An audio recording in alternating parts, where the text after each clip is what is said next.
Sorry for the wait, everyone. Um, there was absolutely no reason for that other than I had a very long day today. Torn, are you there? Can you hear us? Because I'm just dropping the invitation to speak right now, and we're being joined by Rory and Melanie. There we go. How you doing, bro? Torian, are you there? Can you hear us? Yes, sir. I'm right here. What's good? Nothing, man. We're good. We're good. Sorry to keep you waiting so long. I know you've got a hard out at 10:30, so I want to make sure that we get some hard hitting discussions in here.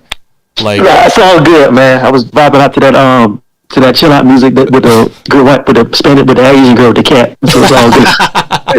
I know that track. yeah. I'm also joined by the co-host of the Philadelphia pod, Rory. How you doing? Yeah, how's it going? Dude, I don't know if you guys have been introduced. I don't think We have not. Yeah. What's up? No, I'm not much, dude. I love your work. I followed a lot of it. Oh, thank you, man. I appreciate that. Yeah, Torin, you and I have known each other for quite a long time, but I gotta say, the work that you've been on lately, like the last wave that I saw you make was your exposure of the divestors. Oh yeah, man. That was an interesting weekend, man. They did not like that one. They didn't like the truth. I mean, all I did was hold a mirror up. I didn't. Well, I did attack them, but it was just funny because I think it's such a, like I said in the piece, man, they're a small group, but they're a very influential group, and they can be very dangerous because the law enforcement, the legal field, medical, a lot of them are in these fields, and they use their government name to say hateful things about black men, but they won't use their picture, so I just put it on blast, and they got upset about that. Yeah, and they've been on your neck for like the last several days. But I'm appreciating I'm appreciating the jousting and the responses you're giving them because up till this point, like they've been able to just like get away with saying whatever completely unimpeded. So I'm glad someone finally shone a spotlight on them.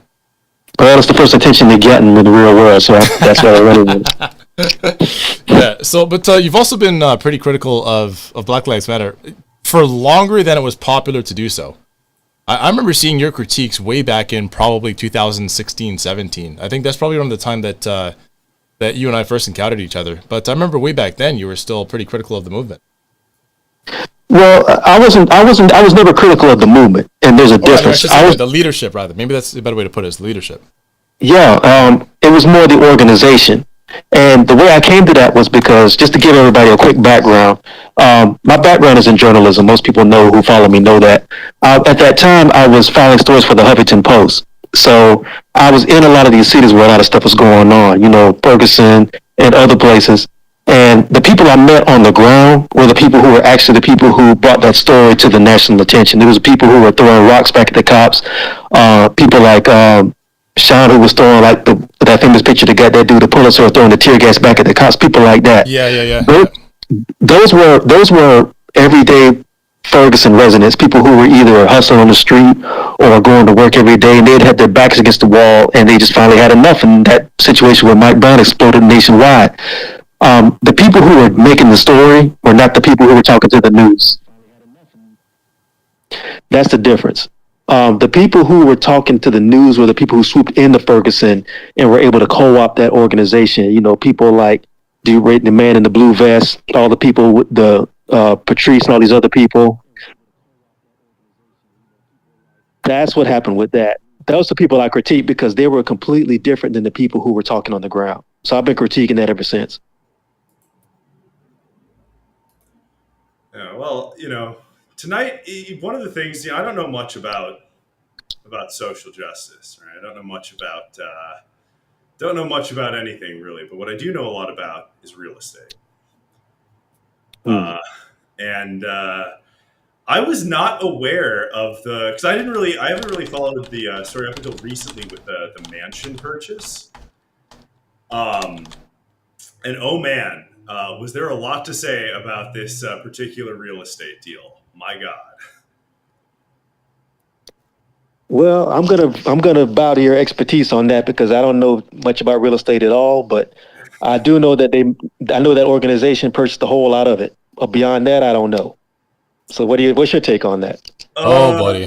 Oh, oh brother. boy. Well, if so, for anybody that is listening in, I know Q. Do you want to share the link to like the YouTube? Because Yeah. I've just hang on a second here. I've just shared the link to YouTube on Twitter. But I can go ahead and highlight it. Sorry, I'm brand new to the Twitter Spaces. I'm used to Callin, but Mm. Callin, as some of you might know, was actually just recently purchased by Rumble, and so that's actually been added to their suite of tools. So for the time being, we're taking our live listening over to Twitter Spaces.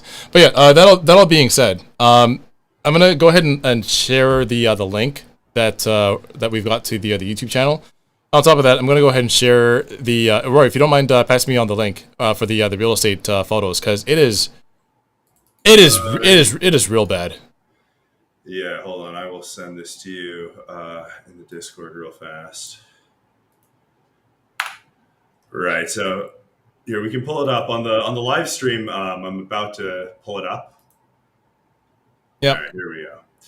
So first off, right, let's take a look at this thing. Right, we have the so that whenever you're evaluating real estate, one key thing to do is you want to look at a few things before you even look at anything to do with the house, and that is the property sale history, right, and the tax history. Those are the two things you want to run up first. So we know that the BLM people they bought this. It's 3726 Laurel Canyon Boulevard. This is the mansion in question, the thing that got the Washington. The what's it called? Not the Washington Post, but the New York Post. I think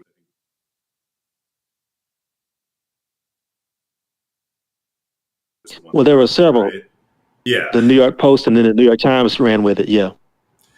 So if you look, if we look here on the tax and sale history, see October 31st. So yeah, they sold it October 27th. They bought it for 5 million or 5.9 million. So let's call it 6 million square. After the guy bought it in 2016 for 3.1 million. So we're talking about a $2.9 million appreciation here. And the question becomes, what were they getting for? What does $2.9 million? Or let's ask a better question: what does $6 million buy you in the city of Los Angeles? Well, buys you this two-story colonial style farmhouse in Studio City. So yeah, let's take a look here. It's nice. That Q, I've shared it. That's the realtor link. Yeah, the aerial photo of this is just. By the way, dropping the realtor That's link, or at least. that's it's in the Discord. Okay, okay. Yeah, that's the Yep, realtor. yep. Okay. That Yeah, so this is the house realtor. that house is absolute dog shit, dog. Oh, look, I'm going to be honest. They did a good job on it. Yeah. That looks like a concrete pool to me, which is fine. Like it's not a very big pool, but as long as it's concrete, I think it's tough to tell. Yeah, concrete pool, so that's good. Now this is where I start to have problems. This is 1.73 acre or 1.78 acres, and from what I can tell, about 60% of it is asphalt. Right? There's a parking lot. What is this? Why is there a parking lot That here? looks like a. It doesn't look like a residential property, like from the aerial view. No, it doesn't. It So looks like the back of a business property. it does because it's zoned as a business. Well, half of it's zoned as a business, right? So I actually looked Mm. into this. The house itself is zoned as residential, but this section here, this tract, is zoned as a business, and it's sold together. Now, that I will say is unique, right? You're not going to get a whole lot of properties that are bundled like that, especially not now. I guarantee you, a bunch of people with $1.3 million Los Angeles mansions are not down to have like a business running right next to them, as you can no doubt imagine. Yeah.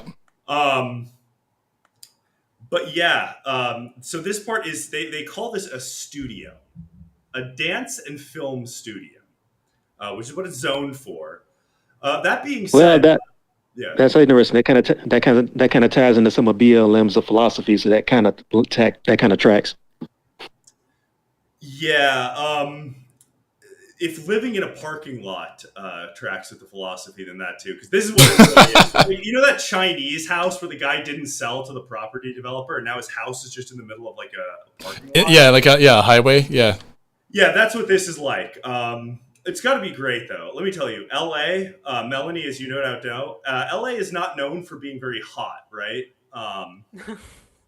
Yeah, so that's going to be great. I'm sure the house it's going to be wonderful with all of this nice tarmac just picking up heat. I simply can't get over paying $6 million Oh, $6 million.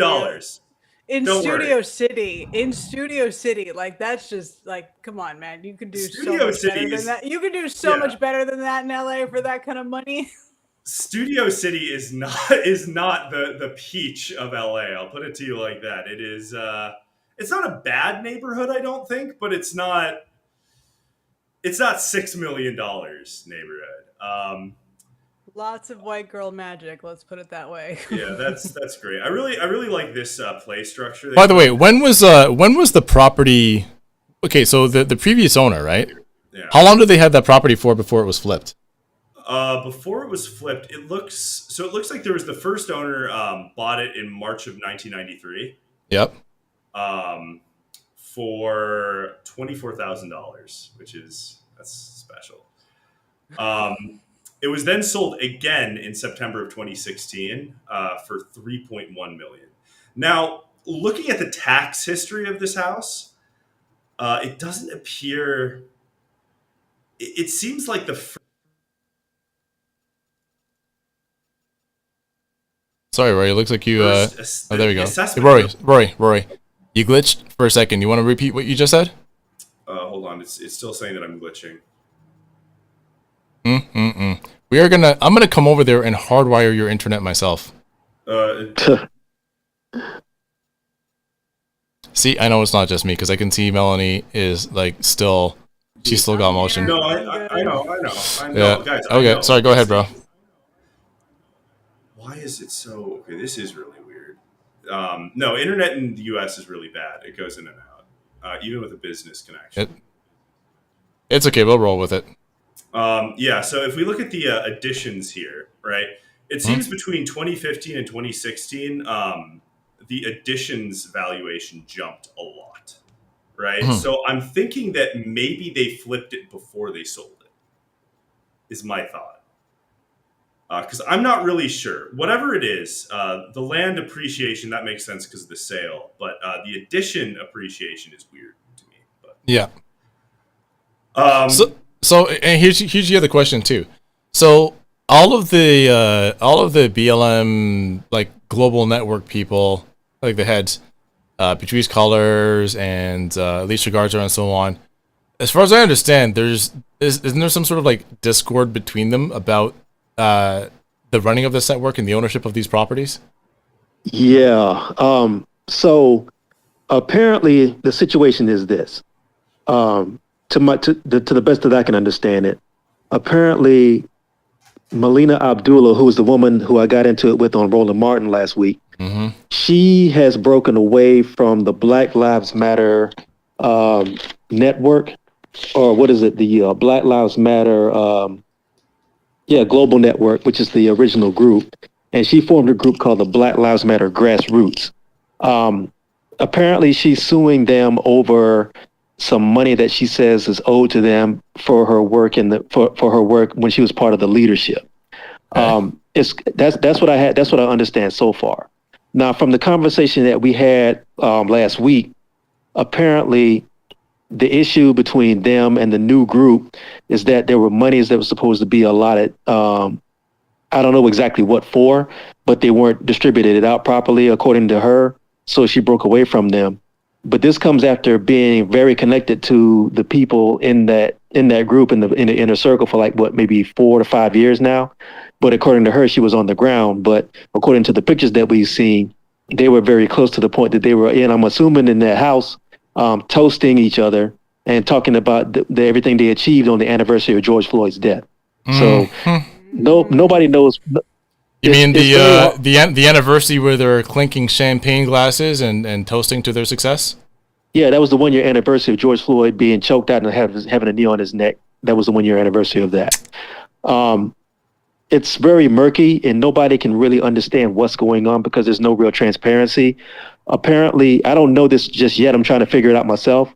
I think some of the people from the original Black Lives Matter organization went over to the global network. I don't know, but because there's no transparency, nobody knows who's Okay, what. can I just okay? Can you untangle this for us? Like, what is the difference between the Black Lives Matter, the Black Lives Matter global network, the grassroots network? Like, it seems like this is a multi-headed hydra, and I can never keep all of this straight. Look, if you can find out, let me know because I don't know. I think I think here's the thing. I'm going to give you the real thumbnail sketch of this. The original idea of Black Lives Matter, really, to be honestly, as a movement, formed around a brother named Darren Seals who was in Ferguson. And there's a speech that he made a few days after Mike Brown got killed to a crowd of people in Ferguson where he mentions that we need to start valuing Black lives. It wasn't the idea of Black Lives Matter per se, but it was the first time that you heard in a public forum that Black lives should matter in a context of that we're human beings and we deserve to be treated as human beings. Yeah. The organization itself began to form around that idea, coming out of Ferguson, and the people who were prominent with that were Alicia Garza, Patrice Cullors, Patrice Ossope, and a few other people in blue vests who you can look out for yourself who that was. Those are the people. Those are the people who were sort of in the inner circle of when it began to kind of like steamroll into like an actual organization. Slander on this spot.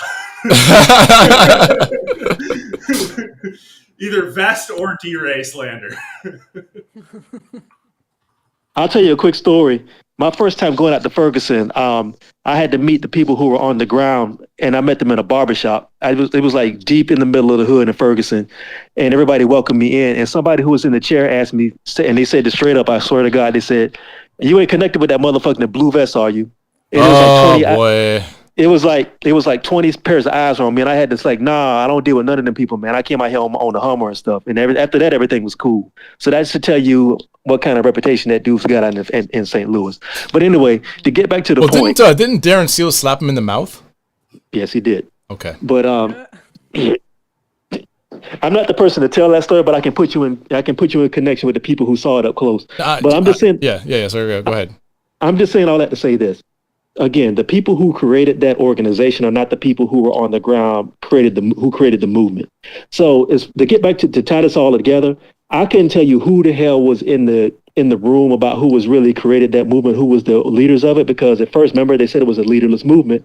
Then all of a sudden, these three women end up on Time Magazine and getting flown to Stockholm for the Nobel Peace Prize, and they end up drinking champagne. So I'm saying, look, man, if you can find out, call me. I'm a journalist and I still don't know. But these are the people who are out there.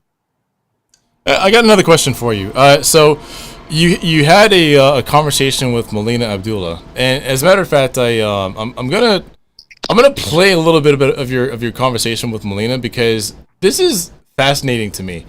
The thing that I found strange about your interaction with her, during the interaction and afterwards, was the level of combativeness that she had for you simply asking the question, "Hey, why was there not transparency offered in the course of your financial dealings?" Like this is something that you would expect from any regular like 501c3 or in I'm up in Canada, so we just simply call them not-for-profit organizations or for charities.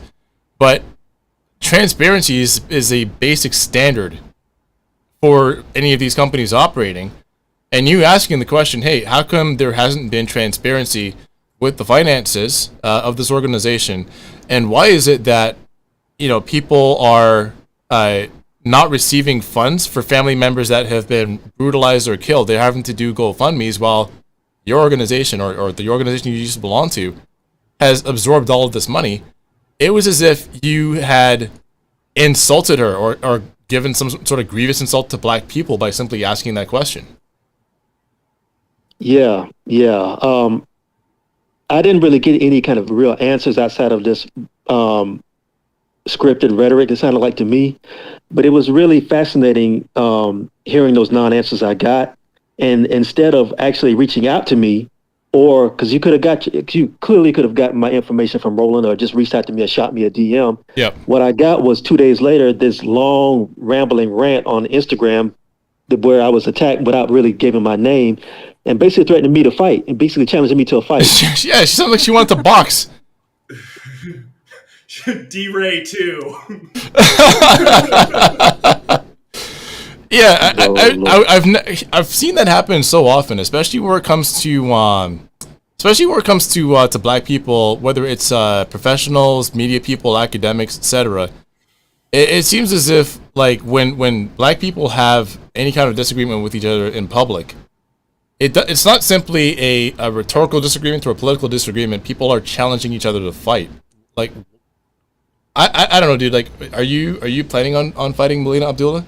Absolutely not. First of all, I'm not going to fight a woman, and second of all, it's I want to say it's ridiculous, but it's kind of funny, sad, because it's like this woman is an academic. You know what I mean? Yeah. This woman, I'm not sure if it's USC or Berkeley, wherever she teaches, but I'm like, I was just fascinated by the fact that you would even respond to me in that way, where you're talking about I bet you won't say this to my face if we meet each other.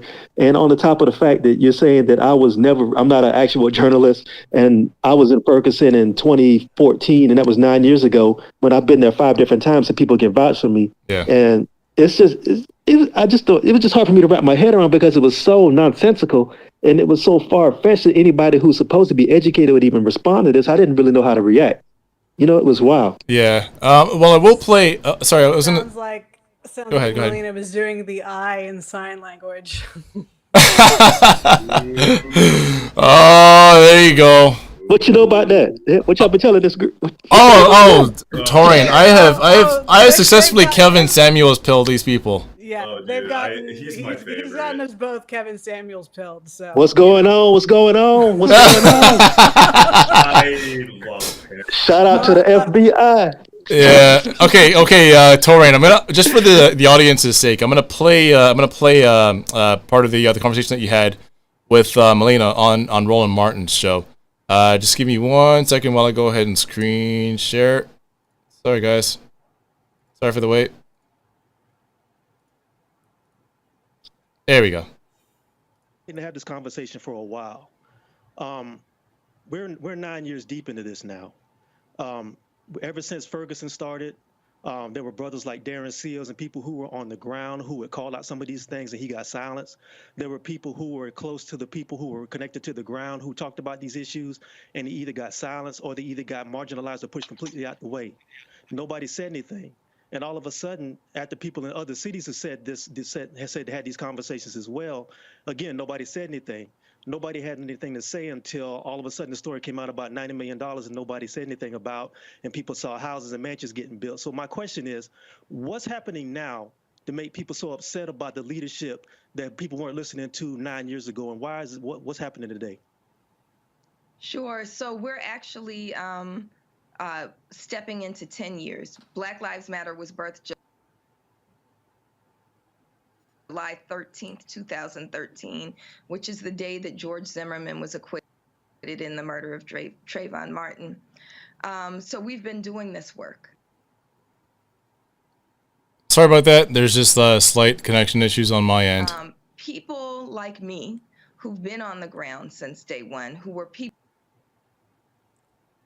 who were in Ferguson, who were people who were in,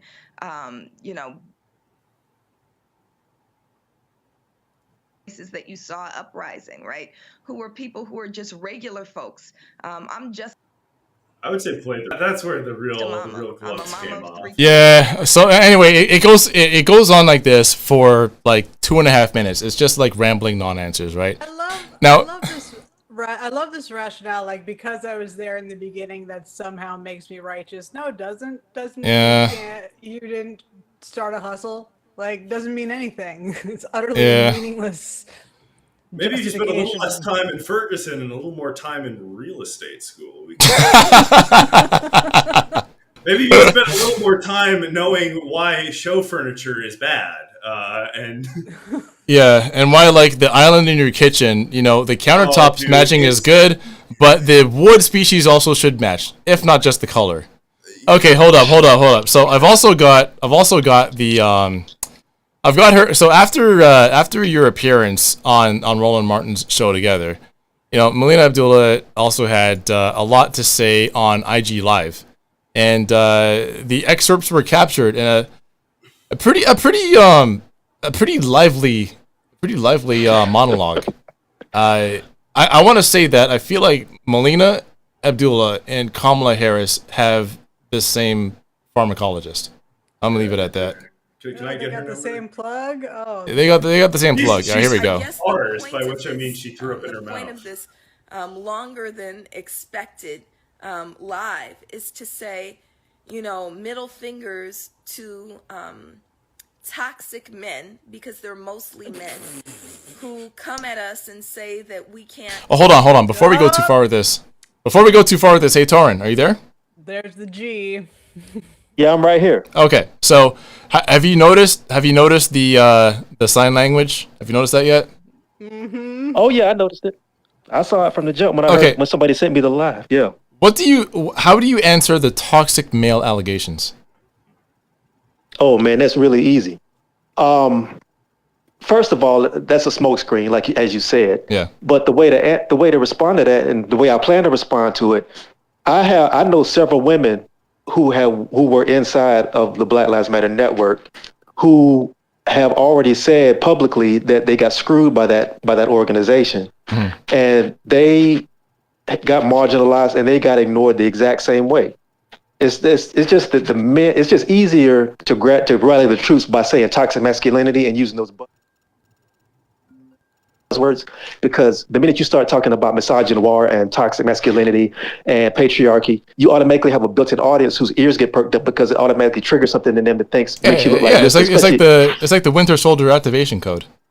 Pretty much. Yeah. And then on top of that, I'm a black man and I actually have a penis, so that automatically makes me the enemy and everything. and that imagery, I'm just being honest. And I don't know if you saw this. I saw this one the other day. This one was wild. That degeneracy is passed down in the black race through the Y chromosome. I don't know if you caught that one. Say what? Yeah, so because black men have the Y chromosome, black men are responsible for the degeneracy because we pass on the Y chromosome.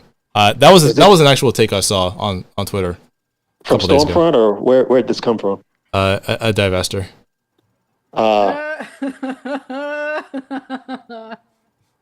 I'm going to circle back to that in a second. Okay, go ahead. But to answer your question, though, yeah. No, there's been people, gender non-conforming, men and women, who have had issues in that organization and got screwed. It's just like I said, it's just easier to make it seem like only men are coming at her because, again, that rallies the troops. It's not working. 2 or 3 years ago, that would have worked, but it's not working anymore because they've overlaid their hand with that shit and people are tired of it. Okay, I'm gonna play the rest of Melina's allegations against you here, and I know you have a hard out at 10:30, so I want to make sure that she gets. No, I can ride I can ride a little bit longer. Okay. I just want to make sure that I give her all of the necessary time to get the allegations out, so I can have you answer them here on Twitter Spaces. All right, here we go.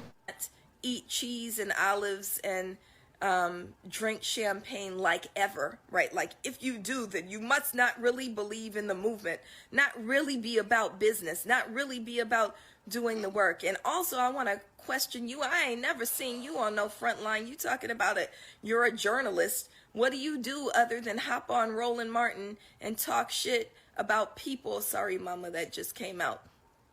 Talk stuff about people who are actually doing work. What do? Middle fingers to you.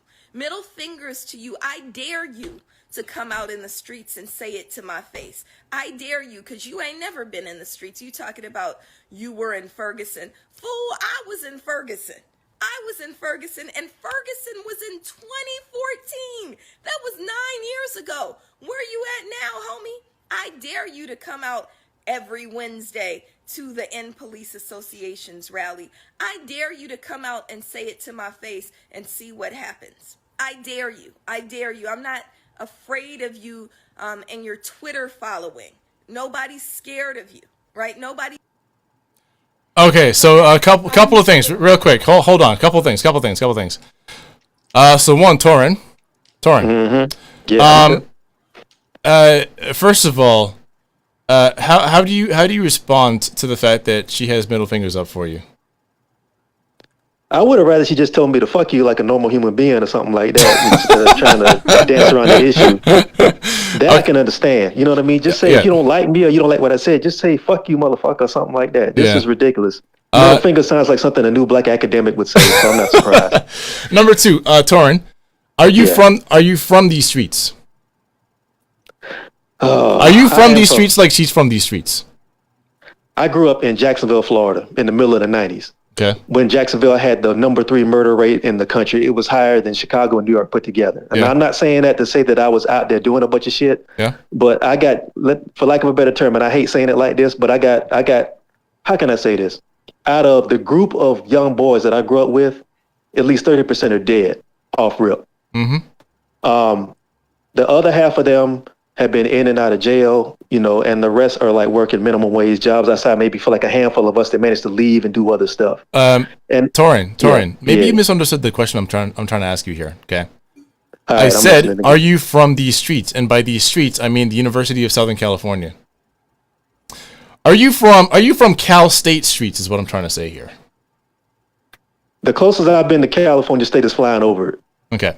Or going by it in an Uber. Are you from this? Okay. Are you from the streets where you settle your beefs in lecture halls? No, I'm from the streets where people will come to your fucking house if they got a problem with you. Okay. The reason I'm asking that is why are you scared to have a face-to-face conversation with Melina Abdullah? Why are you scared to say these things to her face and be out in these streets? Well, I would say that I said it to your face on national television in front of like 50,000 people. So why would I be scared to say it to you up close? Okay. My question to her would be, why are you scared to go talk to the people who've been asking you for answers for the past 9 years? And you got so much smoke for me, but you won't go talk to people in Ferguson and St. Louis and in Minneapolis and Baton Rouge who've been asking you for this sit down. That's my question. Okay. And I have one more question for you before I drop it to the panel. Why do you hate black women, Doran? You know what? It's funny. I'm trying. I'm really trying. I'm trying to keep a straight face here. I'm trying my best. No, I get it. It's funny you say it like that because I'm pretty sure somebody. What do you have against womanist scholars, Torin Walker? Actually, I love womanist scholars. What I hate is you fake feminists who use bell hooks as a Bible, and you have the same level of reference and data points that she has. You know what I mean? If asking you a direct question is hating women, and if asking you what you did with all that money that you got raised is abusive, then just call me Mr. from Color Purple because I don't know what kind of logic you're using. It was really you that pried her and her sisters apart. Now I understand why they're at each other's necks. It's all your fault. Got it. Yeah, that was me. Okay. That was me. All I'm missing is the Mr. glasses, but all I miss, I'm light skinned, but that doesn't mean I missed his dad and I don't have a straw hat. Sorry, Melanie and Rory. Just want to make sure that you got your questions off as well. Well, I will say one thing. I would like to know a little bit more about this business acumen she's talking about, because I actually have a few questions for her, honestly, about the propriety of some of these business investment decisions. I'll put it like that. Yeah, by doing the work, she means rooking, people of $90 million, funneling $30 million of it to philanthrocapitalism and being completely untransparent about the rest. Yeah, 33% of BLM's charitable, or 33%, sorry, of the donations that were received by BLM went to charitable donations. And my question for the people in the audience is, okay, but where is your $30 million contribution to charitable causes? Well, also, which foundations? Foundations did they give? Whatever foundations they might be, where is your $30 million contribution? Have you seen the list? What do I need a list for? No. Let me tell you about that. There's a list. When all the scrutiny started coming out in the media, there was a list that the organization put out of all the organizations that they gave money to, that they, or at least the ones they say they gave money to. And I'm not going to say anything, but I had the list at one point. I don't have it now, but if you take a look at it, it's a very interesting list, and it kind of ties into let me just say that it does not do much to dispel some of the rumors that have been circulating in black activist circles. Okay. Hey, okay. I know I don't want to keep you too long, but we do have a couple of requests from the audience as well. Would you be okay if we opened up to audience members who want to hop in the conversation, maybe ask some questions as well? Absolutely, not a problem. All right, hang on. I'm not scared of questions. Oh well, listen, man. You might not be scared of questions, but as far as I understand, questions are toxic masculinity, and I'm extending myself and the show's format as far as possible to make sure that black men are able to speak. All right, so you may not have a problem with that, but I sure do. Okay, I'm trying to humor you here. All right, Slat, you can go ahead. Thank you. So, Terrain, I've been I'm not new to Twitter. I've had this account since like high school, but kind of stopped using it. And around 2021, I came across your account, right? And I started being exposed to new things like the Darren Seals thing, right? Because I thought that BLM initially, started with Alicia Garza, Patrice Cullors, and all those people. And I initially thought it was started to address police brutality. So I wanted to know your opinion. Like, what was the end goal of this new BLM, so to speak? Like, what did it transform when it changed from its initial goal of addressing police brutality? What do you think, like, the new goal for I guess this BLM is? Oh man, I think there's a couple things at play here. And again, I don't have all my data in front of me right now, but this is just my speculation. The original goal, and I'm not even going to call it BLM, the original idea that the public thought of BLM was black people pushing back against police brutality and white supremacy. That was the baseline. That was what got everybody's attention. And the uprisings around the country focused people's attention on that. When the people who started those uprisings, like the kids who were throwing rocks in Baltimore, the people who I've talked about in Ferguson and in Baton Rouge, when they either got taken out of the game or they got pushed out of the media, the people you mentioned came in and got control of the microphone. And as soon as that happened, the conversation moved away from white supremacy and police violence into gender ideology, and electoral politics. That's what it became. And I think at this point, what it's become is sort of like a PR firm for people who want to be seen as pro-black and seen as being caught up in the idea of doing pro-black work with a black face, but it feeds into electoral politics and it also feeds into opportunism. I think that's just as simple as that. It's just naked opportunism on the backs of dead black men. Yeah, I thought so as well. And then my second question is, so you know how Darren Seals died in his car? Or I think they found him like someone had shot him, and then the person lit the car on fire. That's correct. You typically do that when you want to hide forensic evidence because fire. And so I think there were he had colleagues that died the same way. So I wanted to hear, I'm not a conspiracy theorist, but like something like that happening is just weird, right? Like a group of young men who were pushing for a goal just magically all died the same way. Like, so I wanted to hear your opinion about that. Well, there were, I think, 5 or 6 young men who were involved in the Ferguson uprisings who all died. I think 3 of them died similar to the Darren Seals. 1 was found hanged. Another one, they say it may have been a suicide, but they never did a real investigation to figure out if it was or not. But it wasn't just there. There were several young men around the country who died in murky circumstances. There was a young man, McCudden, and I'm probably butchering his name. He went viral a few years ago for snatching down a Confederate flag during a protest in the Midwest somewhere. Yep, I remember that. Yeah, it went viral. He jumped over a banner. Jumped over a barricade and snatched down. Yep. And he snatched down a Confederate flag. There was another young man, Marshawn McCarroll, if I'm not mistaken. He went to the state capitol in either Illinois or Kansas and blew his own brains out. So there's been a slew of men who were involved in this, who were energized by this, who died. I can't really speculate on that because I don't like to speculate on things I don't have evidence on. but I will say it's very, very strange. Yeah, because like soon after that happened, like you started to see corporations throwing money at BLM. This was I'm talking like prior to the 2020 protests. So like the Ford Foundation had donated to them like extensively before that. So it's just like really sketchy, you know. 'Cause typically the flow of capital like tells you what's happening, and so me personally, I'm not a conspiracy theorist, but I think that like it may have. It's probably political, right? You know, I'm not a Republican, but I feel like I'm not going to say Democrats, but I feel like Democrats did have something to do with it somehow. Yeah, because like the outrage from the protests somehow like helped Biden get elected. I feel like, in my personal opinion.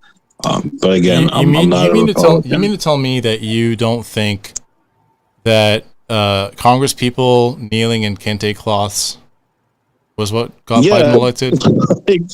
That entire thing. I don't. What made, like, on what ground would you say such a baseless accusation? Well, one thing that I should also add in here is that of the two events that were held at 3726 Laurel Canyon, according to the BLM filings, tax filings, the 903, one of them was a celebration of Biden's inauguration. Yeah. To which I believe Patrice Coolers paid the charity $306. So it's very small. Patrice Coolers? Yeah, Patrice Wine Coolers. any relation to Dave Coulier, or did she write a song about fabled comedian Dave Coulier, or no relation there? Oh, there's a lot of dancing. I know that. Oh, Torin, actually, I do have one more question for you as well, and that was, what do you have against cheese and olives, and why is it that black women are not allowed to enjoy cheese, olives, or champagne? Why can't black women spend way too much money on a incredibly standard Riesling? An incredibly. Why can't they drink their awful Buble champagne? Or Bogle champagne in a split style detached farmhouse in Studio City? Why is that not allowed? Well, you can drink champagne. You can have, well, first of all, champagne and cheese is a weird combination. I would do white wine or red or something like that, but that's just me. But sounds pretty elitist to me. Yeah. But I'm going to drink mine at a table. I'm not going to drink mine on a mansion built off the backs of dead black men. Look, you can do what you want. That's because you don't have the working class sensibilities of a university assistant professor. Yeah, I mean, just that sounds like a you problem. Yeah, you know what? Yeah, go ahead. Worst arranged charcuterie boards I have ever seen. Yes. We have champagne and what appears to be a mixed mimosa here. We have some of the weirdest arranged bread on the corner. Like, I'm not sure. I'm not quite sure what kind of bread that is. Yeah, it's sliced French bread. The charcuterie board has. I'll say right now, the charcuterie board has never been oiled or greased. And the camera placement and framing is just god awful. I'm sorry. Like, who decided this should be the setup? And here's my question: Why was this not filmed in the included? Because I assume this is a video that they uploaded. It's a video, yeah. Why was this not filmed in the dedicated film studio that is located not 60, well, let's say 100 feet to the south of these two people, that is included in the property? But no, they chose to film it on the patio. Disgusting. You know what though? To be honest with you, I'm just glad they didn't have a cake in the shape of George Floyd's face that they cut into to eat and everything. So I mean, a stripper comes out of it. I'm serious because look, it's funny, but it's not, because here's the thing. If you're gonna, first of all, what are you celebrating? I mean, just look, I do media. I'm a media person. Yep. I know about optics. I know about branding. And you have to be deliberately fucking with people or laughing in their face to pop champagne while protests were still going on the anniversary of George Floyd having his life choked out of him by a cop, and not think that nobody's going to he question you died on that. valiantly to make sure that these women had the ability to pop champagne and eat cheeses. What is your problem with that, Torn? Hey, you know what? Here's the thing. I keep saying here's the thing because I'm trying not to cuss on this show and everything. But Cussing is fine. Cuss away. We're vulgar people. no, it's all good. I don't know, man. Just like apparently it's wrong. Apparently I'm wrong, and I'm holding back the black woman because I'm saying that it's wrong and the optics are terrible to sit in a $6 million mansion and pop champagne and giggle and kiki while people are trying to figure out bail money and worried if they can go to their car without it blowing up and stuff. But no, I'm wrong for that. That's me asking questions is wrong, but eating cheap champagne. I will say one thing. You are wrong about one part of that, and that is they're drinking champagne in a $6 million mansion because, let me tell you something. That's not champagne. This is not a $6 million mansion. That's not champagne. That is not a $6 million mansion. It's not. It's $3 million. I don't. Yeah. Yeah, like at best, maybe I don't know. Is there fizzy bubbles coming out of that? Maybe it's Hochstaler. Maybe. Okay, well, first off, unless you're a European person, if you like the soldiers of World War I gave their lives so that we don't have to listen to the idiotic European standards on naming conventions. Actually sign on to that, yeah. But yeah. Okay. No, I'm just saying maybe it's Hochtaler, maybe it's Spumante Bambino. I don't know. I don't think that's champagne. It's most likely it was Riesling. Yeah. Okay, got it. Yeah. Sorry, we had another request from Mimi. I'm not sure if you had a question there, Mimi. You can go ahead and unmute. Unless you don't want to unmute. Oh, there we go. Well, I'm here. I'm listening. Okay. Let me listen. Okay. You made the request to come on up and speak. I assumed you had a question. BLM buying lemon. Yeah. What about buying lemon votes? I can do that. Buying lemon votes? Yeah. But then that would make it BLV. Well. That would BLT. Now we're talking. Well, no, that's haram. So we don't do that around here. Well, you should be able to buy a house if you vote right. I mean, if you should be able to buy a house for whatever reason you want, if you have the money to buy a house, but okay. Yeah. Hold on. Philadelphia. Is that your name? No, that's the name of our show. What's up? Do you have a question? That's your handle. Did you have a question, ma'am? Philadelphia. No, I call it Philadelphia. I mean that too. Yeah. Did you have a question? The first is 160, but don't worry about it. Anyways, I don't understand how we got to this point of being able to connect as human beings, but we're talking about politics and we're talking about presidents and like the government. Like, do you need food stamps or some shit? Do you need help from the government? I'm gonna ask you a serious question. Man, hold on, ma'am. No, hold on, Roy. I just want to ask a question. The president is. I'm just curious. Mimi, I just want to ask a question. Because I was running around with my little brown skin, smooth scalp, self, and somebody's had some BLM champagne. Hold on. That BLM champagne. Mimi, She's got Kamala's pharmacology. I was just gonna ask, Mimi, do you have the same pharmacologist as Kamala? Why does everybody have the access to this plug except me? Do you know how stressed out I am right now? I could use this. Like, why do y'all talk about the presidents? Like, he sucks. The president sucks. Somebody's had that BLM champagne tonight. Maybe he can. I don't think he can fix with doodoo bubblehead. Everybody wanted to get rid of Trump. Now we got you got Biden in there. Still don't know what to do. When are you guys gonna be satisfied? I don't care what color you are. I don't know who you're talking to. Listen. I I kind of want my comedian president back. I don't know about the rest of you guys, but I'm not a Biden supporter. I kind of like the optics of serving up Big Macs and large cold fries to college athletes. I love that. I absolutely love that shit. I'll take Marilyn Monroe. I'll take anything over the Bidens. Or, You'll take whiskey.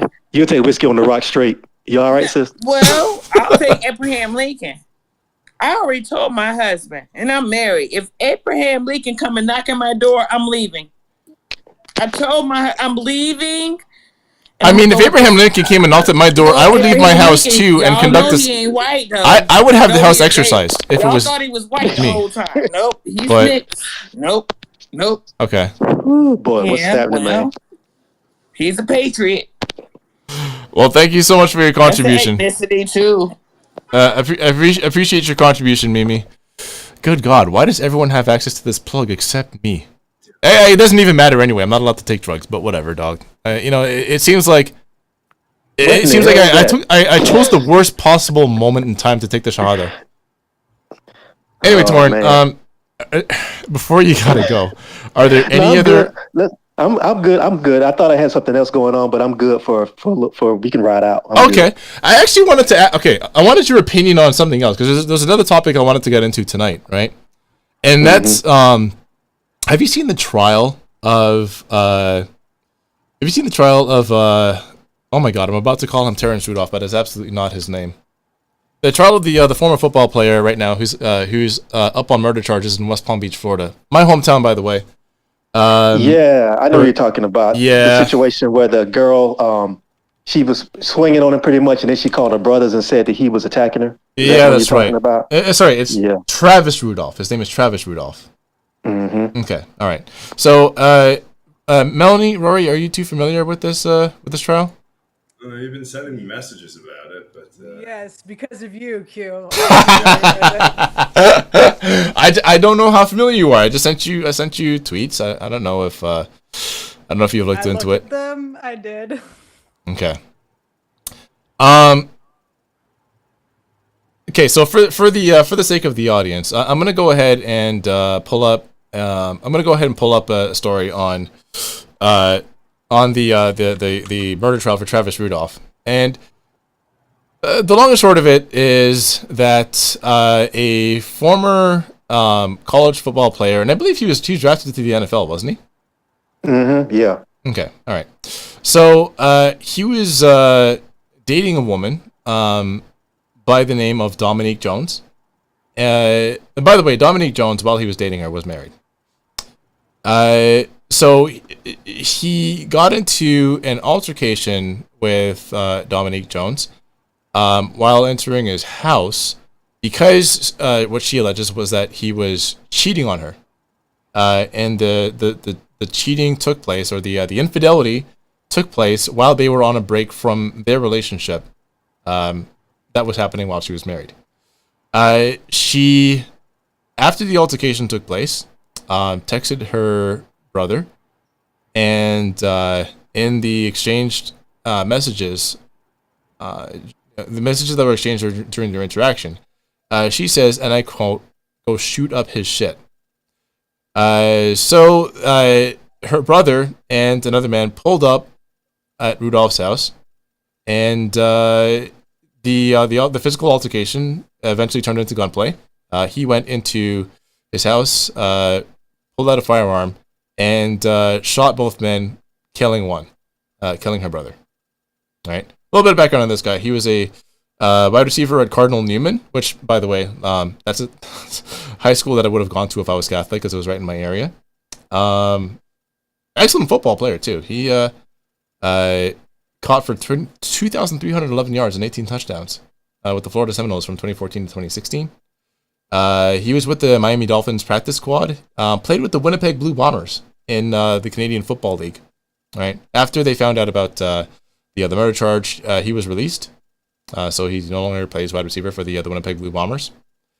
And he was somebody that was well received within the community. When he went to FSU, he took a visit to an elementary school in Tallahassee, and sat with a boy that was eating alone at a lunch table.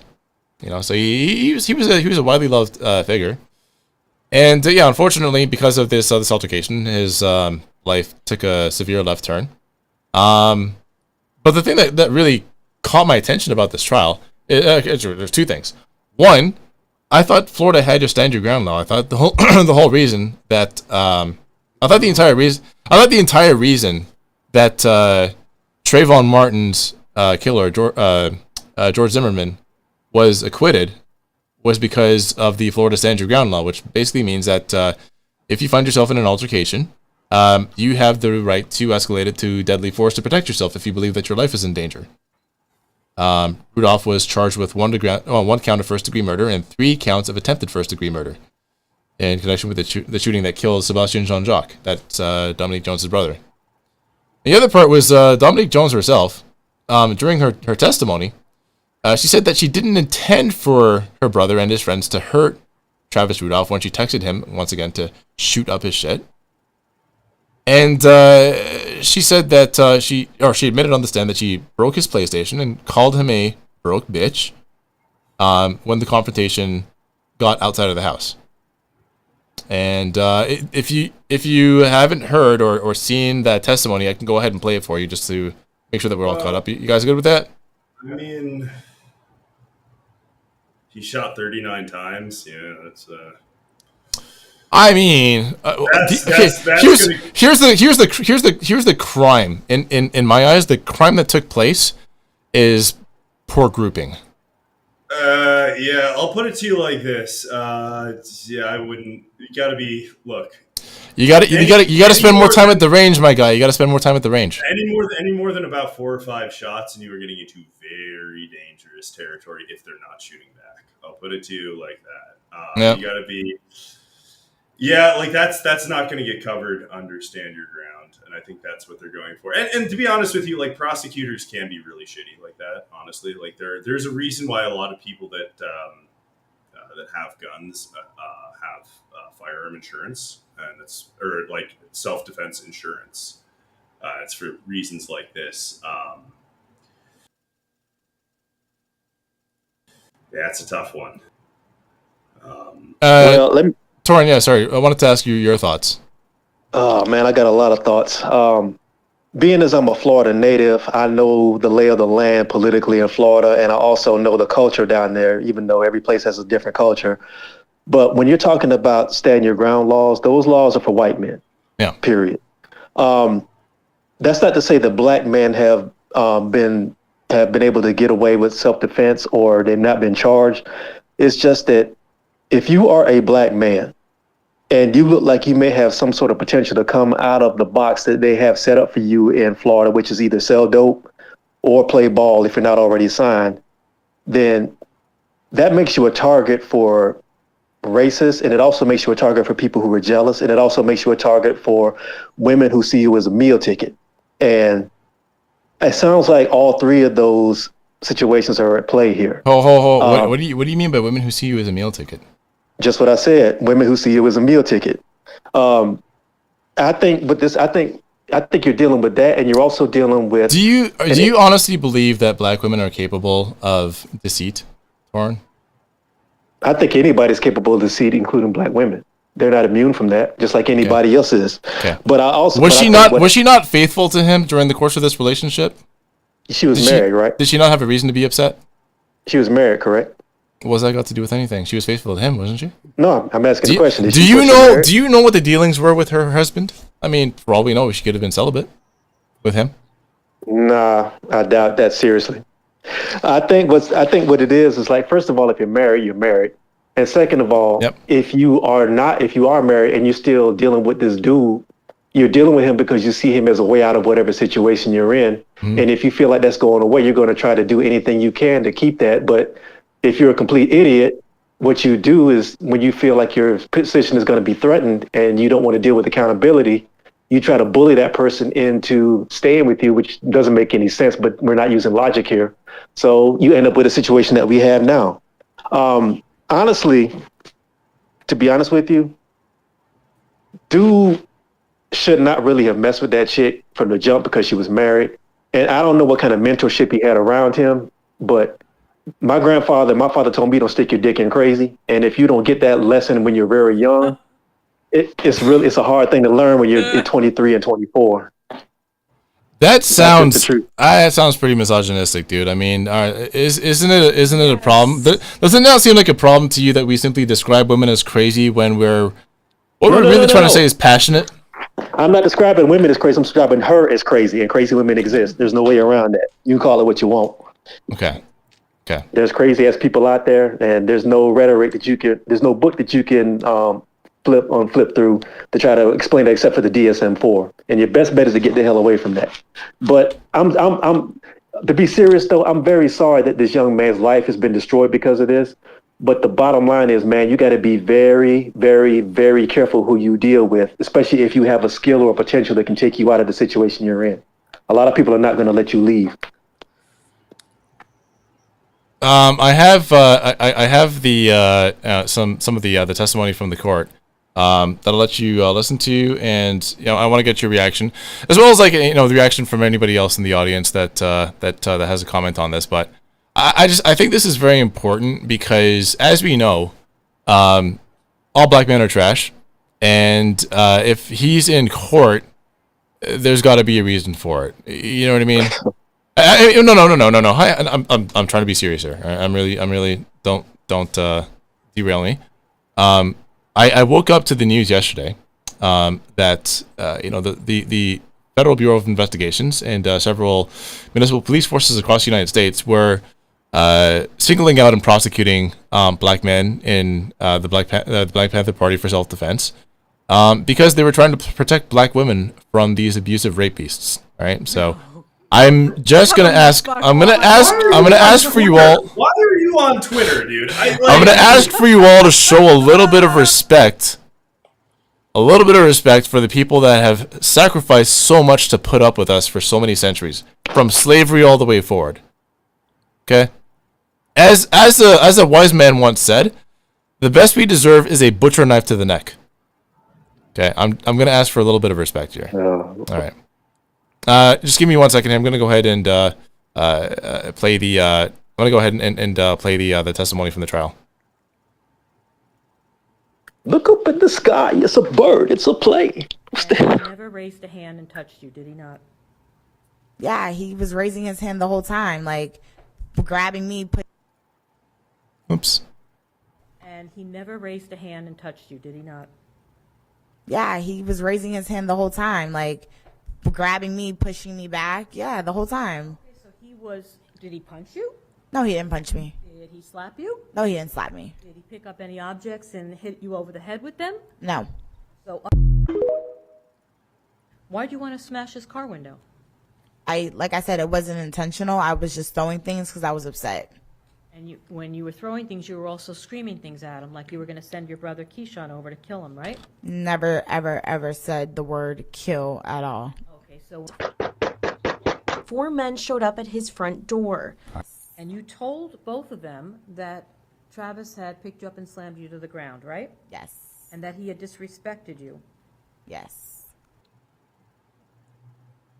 Okay, so what we're seeing. Sorry, go ahead. A text message to Keyshawn at roughly 9:45 that Travis dropped you to the ground. You remember that? Yep.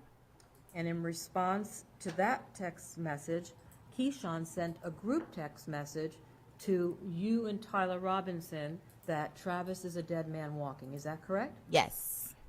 And that's the message that you deleted from your phone, right?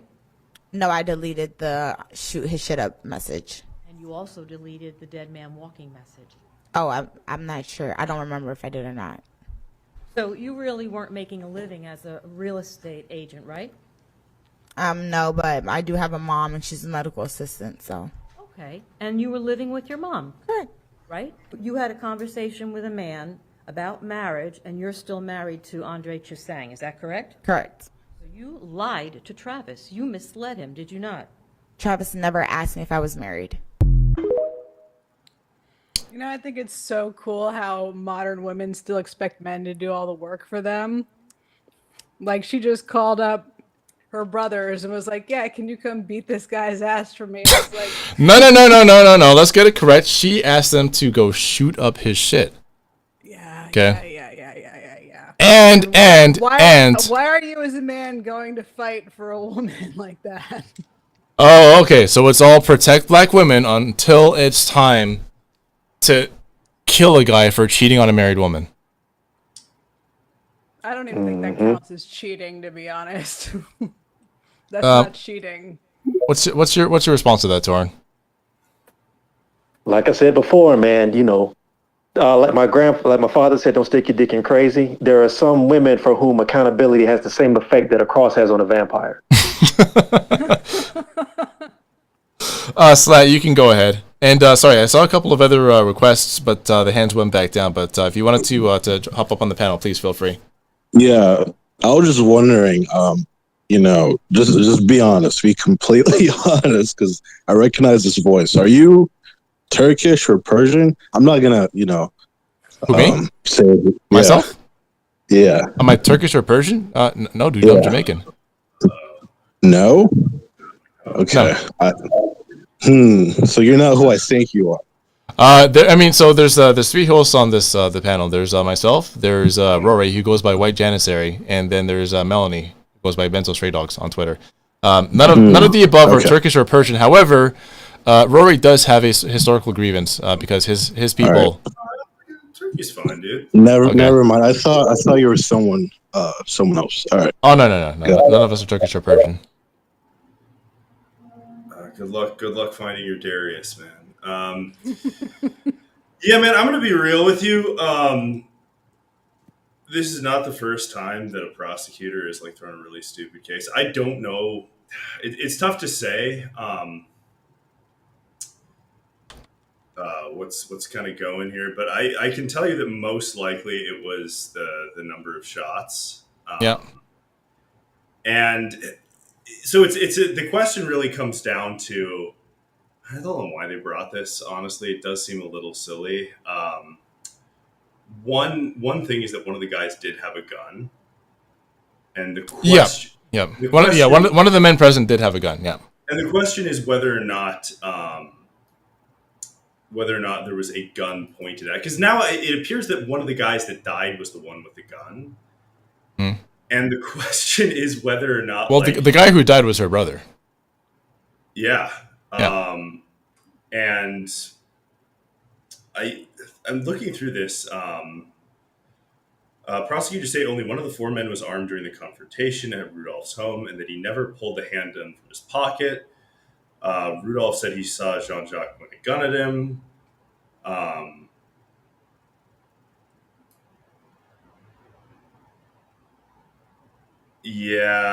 Something's a little sketchy here, and it does seem like a prosecutor's overstepping, right? And this does happen with Second Amendment cases quite often.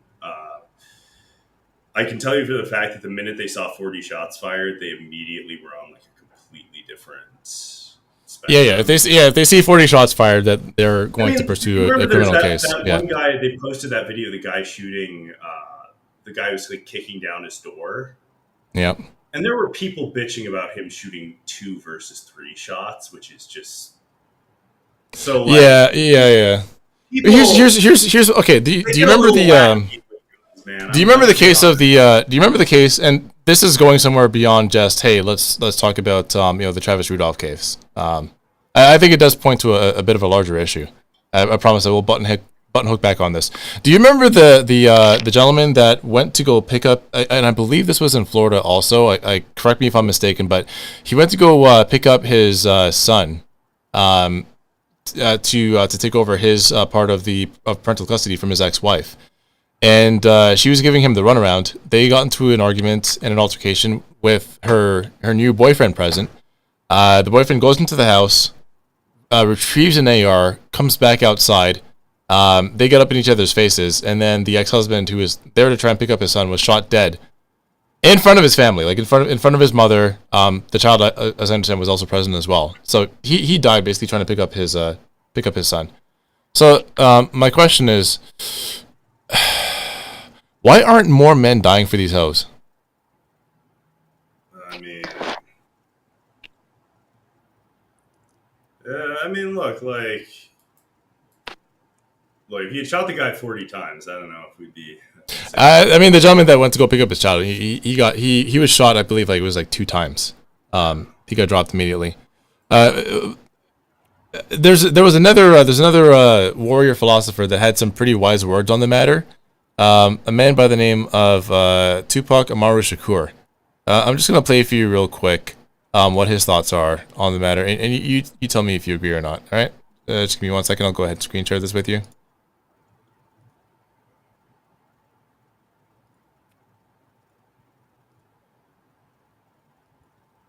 There we go. I can barely hear it, dude. Now, when these hoes get horny, niggas die. Hoes get horny, niggas die. Watch, every time. Bro, you not gonna fight me over your bitch, so that's all I'm saying. Bro, I call out bitch fight. Bro, get the fuck out my ear. Got fucking mad. So don't never in your life hit me like that, so real talk. What the fuck you think you talking about, bro? Every funeral you go to, it's a bitch that was horny the night before. So you need to start checking these bitches, keep your dick in. Niggas need to go back to the OG penitentiary days and start jacking off. Because if you don't, you're going to end up killing each other. We're going to all die. We got to start saying, fuck these bitches, man. If you fucking with a cool female, that's all good. But if you fucking with a bitch, you need to break her ass and shake her ass. Okay. What are your thoughts on the matter? Look, I just came on to talk about real estate, dude. Somebody got on Twitter, and now we got to talk about this. Okay. In all seriousness, I'm gonna drop the pretense for a second. In all seriousness, right? No. Here's the thing that actually bothers me though, and this is why I say like just don't ever fight. I mean, just don't fight. Period. If you don't absolutely have to, especially don't fight over women. Don't do that. Don't shoot 40 times. Yeah. I mean, don't sure. Well, group your shots better. If you got to shoot. Don't. This is not legal advice. Don't shoot 40 times, and don't shoot the car when it's driving away. Yeah. Well, I mean, if you group your shots better, none of these things will happen in the first place. Don't shoot. Like this is dead serious. It's not a joke. Don't shoot 40 times. Sorry, you're losing your. By the way, you're losing your camera focus. No, I know, but this is in dead seriousness. Don't shoot in any situation. Here's the thing, and it kind of goes back to what I was saying to Torn a little bit earlier, in terms of like when it comes to not even beef, like a disagreement, an argument, whatever, between black people and somebody else, but especially white people, right? It's we talk on mostly civil terms for as long as possible until it turns on civil, right? At the very least, we understand that there's rule. When it comes to the way that we deal with each other, it's like the Terminator switch gets flipped on, right? And I mean, the long and short of it is, a lot of times we end up getting used as other people's attack dogs. I'm not sure if that's something that you've seen or agree with, Torrin. It's something that I've seen happen in my personal life. Somebody says, I'm gonna go and call my brothers on you, and then all hell breaks loose. No, look, man. There's a baseline that most men understand when it comes to this sort of thing. Yeah. I was actually talking to somebody about this a couple of days ago. It's like part of the reason that men tend to make peace as much as possible because we all have the propensity for violence. We all know that it's always there's a card somewhere in there that we can always pull if it gets to that point. And most of us, if you've been around those sort of situations before, you know how that can escalate and you know where that can lead to. So that's why a lot of times, even though quiet is kept, a lot of stuff on the block, people try to keep it as civil as possible. Now, you do have idiots out there who will jump off at the first line that everybody draws, but that's usually how people end up dead. But getting back to your original point, I agree with you. Unfortunately, a lot of times we talk to each other in ways that we know we can't get away with talking to any other population because we know there's consequences for that. There's consequences for that with us too, but we're more willing to go out there on a limb and pull stuff that we won't do with other people and stuff. Yeah. And that ties back into the fact that this woman who was allegedly, I don't know if she's a PhD or not, but she's a university professor, is talking to me like she wants to actually square up with me or something like that, because she knows I'm not going to do that. I think deep down she knows that, but she probably also knows that that's another thing that she can kind of weaponize to say that I'm that sort of person, so she can try to grab other people to try to come run up on me or something like that. You know what I mean? That's how it moves. You know what I mean? And we don't do that with other people. She didn't do that to the New York Times. And something else, I guarantee you, if I was a white reporter, she wouldn't be saying that. If I was somebody who worked at CNN, that conversation would never go that route. Well, I couldn't imagine, for example, there were plenty of white reporters that wrote stories about the BLM mansions. Mm-hmm. I didn't see her challenging anybody else to come and say that to her face and see what happens. That's my point. You know what I mean? Yeah. Anderson Cooper's not going to get a challenge like that. Nobody else is. Even on the right, somebody like a Glenn Beck or somebody like, what's his face? Bowtie Boy. What's his name? Tucker Carlson. Tucker Carlson. Yeah. Yeah, he stopped wearing bow ties. Oh, yeah. I know he's got his shirt open now because he's on Twitter. But I'm just saying, though, they speak rhetorically with people like that who say really hateful racist rhetoric, and they don't ever challenge them to any kind of physical confrontation. So it's just funny to see who really gets that sort of smoke compared to people who say really hateful things. So it's just wild, man. It's wild stuff. I guess the way that I wanted to tie this all together is that where it comes to the way that black men are portrayed in media, where it comes to the way that we're oftentimes treated in our personal lives, where it comes to the way that we're advocated for but not allowed to advocate for ourselves, etc. It seems to me like, do you remember about a decade back when everybody was in love with Chimamanda Ngozi Adichie, the Nigerian writer who wrote Half a Yellow Sun? Yeah. And she gave a talk about the danger of a single story. Do you remember how much people loved that? I don't remember that per se, but I remember something about that. She had a talk. I don't remember if it was a TED talk or if it was simply a speaking engagement. But she talked about how being typified as a Nigerian Brit, there's a very narrow and oftentimes very trope-filled and stereotypical story that she's expected to fill, that she's expected to perform for other people. And the danger of that story, that narrative that other people run in their heads, is that when she fails to match what other people's expectations are, which is oftentimes based on racist tropes, etc., it can make life much more difficult for her. And it almost seems like there's maybe one, perhaps two demographics, but one very highly visible demographic that not only are endangered by the single story, but are not allowed to put forward any other narratives about themselves except us.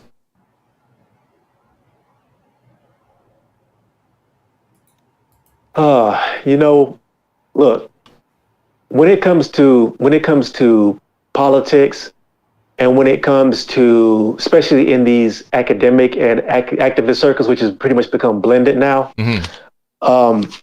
black men are only useful in two ways: either as benighted subjects to be uplifted, or dead, and preferably dead.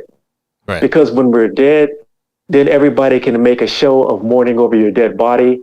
And you can be used to raise funds. You can be used to be shown to be caring about something, but you don't have to really engage with the people you're talking with. We've seen that. I mean, the Black Lives Matter organization is the living embodiment of that.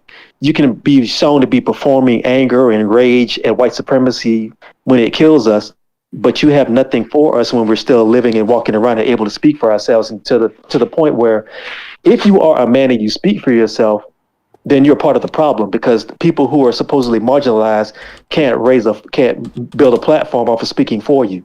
It's interesting, isn't it? Yeah, I mean, I'll look at it this way.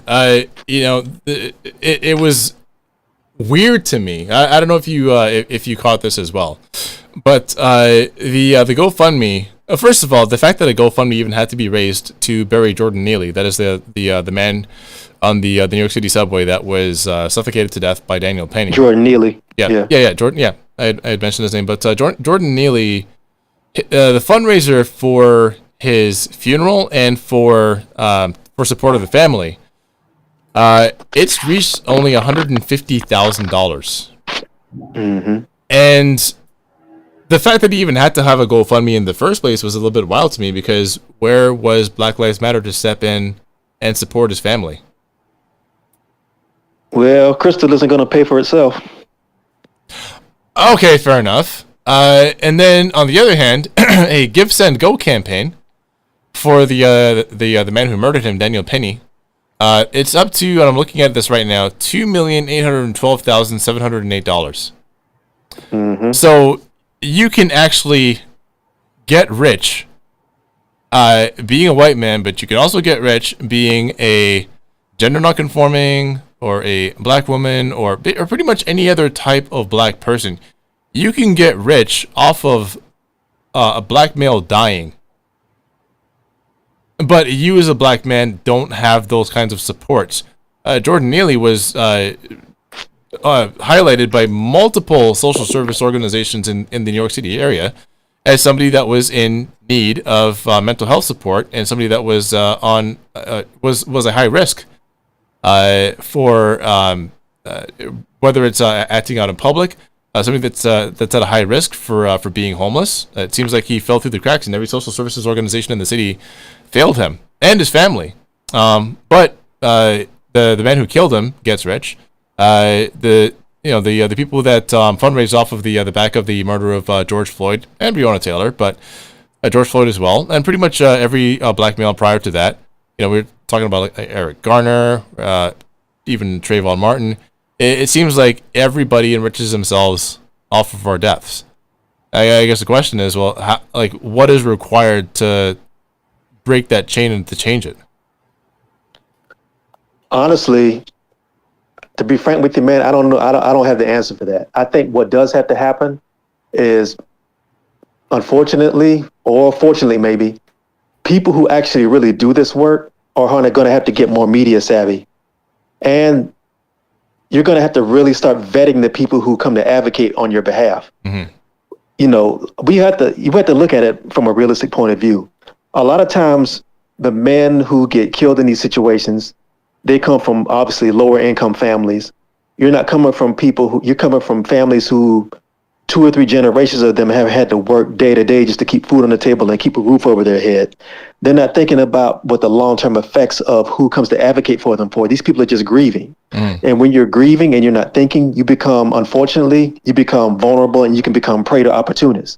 Somebody can show up with a camera crew and say, I'm going to advocate for you.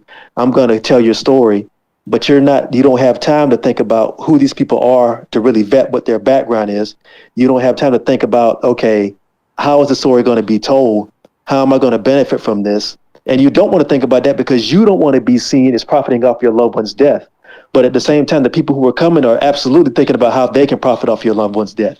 And you damn near got to get mercenary about it at this point. And to be frank, after 6 to 7 years of seeing how these things play out, you got to get real savvy. You got to get mercenary to deal with these people before you deal with the wider world. That's all I got on that. Yeah, absolutely. Last topic that I want to rake you over the coals on. All right. And that was your rather hateful diatribe against divestors. That wasn't hateful. That was coming from a place of love. No. It sounded to me like you just hate black women who are exercising their options. Nah, I just don't like divestors. I love black women. Divestors are a whole different beast. I have no respect for them. Well, again, they're just black women who are exercising their options, and it seemed to me that it seemed to me that it was coming from a place of anger and bitterness. But I mean, we can share this one with the audience and let them make up their own minds, as well as my co-hosts, who I think are a little bit crestfallen that this conversation has taken a turn for the serious. So we're gonna get right back into the discourse shit. All right, we're gonna get back into like the low stakes discourse shit right now. I'm just here to talk real estate, dude. Rory. Unclean spirit lurks in the midst of black America. They look like black people. They talk like black people. But they have the minds of the most violent white supremacists. And their greatest wish is to join white guys don't let their girls take an L. Oh, honey. Oh, honey. I'm talking about the divestors. A divestor is a black person who has nothing but contempt and hatred for black men. Their greatest wish is to join with white supremacists as permanent concubines. even though statistics don't hold out much hope for their search. To achieve this goal, they signal their availability by posting hateful statements about black males online, filled with incorrect statistics often pulled from white supremacist websites and filled with white supremacist buzzwords. There's a reason so many divestors hide behind the pictures of celebrities or anime photos. One look at their real faces and bodies will tell you everything you need to know about their villain origin stories. On one hand, it's sad that there are crushing beauty norms and unresolved traumas in Black America. Those are serious issues, but issues that need to be worked out in therapy. There's a school of thought that says because divestors are disturbed individuals dealing with trauma, they deserve compassion. So maybe one day they will wake up out of their white supremacist brainwashing and learn to love themselves first, and maybe eventually a black man. I say that black men already have enough issues to deal with without becoming unpaid psychiatrists. It's important to know that divestors are a very small group, but you don't need a large group to create major dysfunction. They are beginning to branch out into different avenues and become direct threats to the black collective. In the grand scheme of things, divestors really aren't that important. Most of them are people who live lives of misery and obscurity and can get no attention any other way. But negative attention is still attention. And maybe the best way to deal with a divestor, is to tune them out.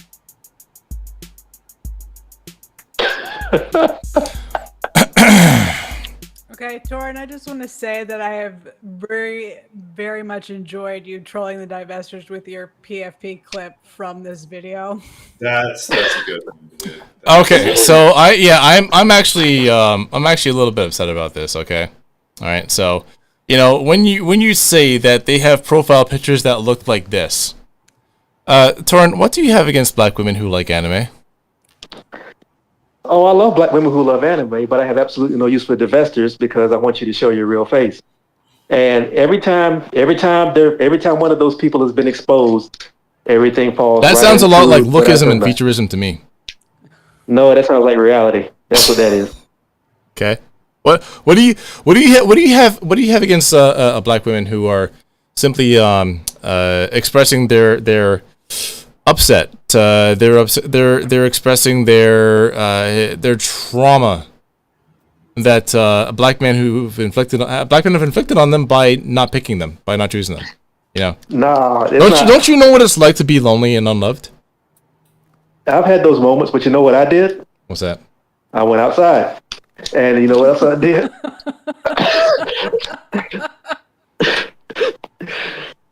Look, man, I went outside, and by fortunately, I ended up either meeting somebody else or I worked on myself.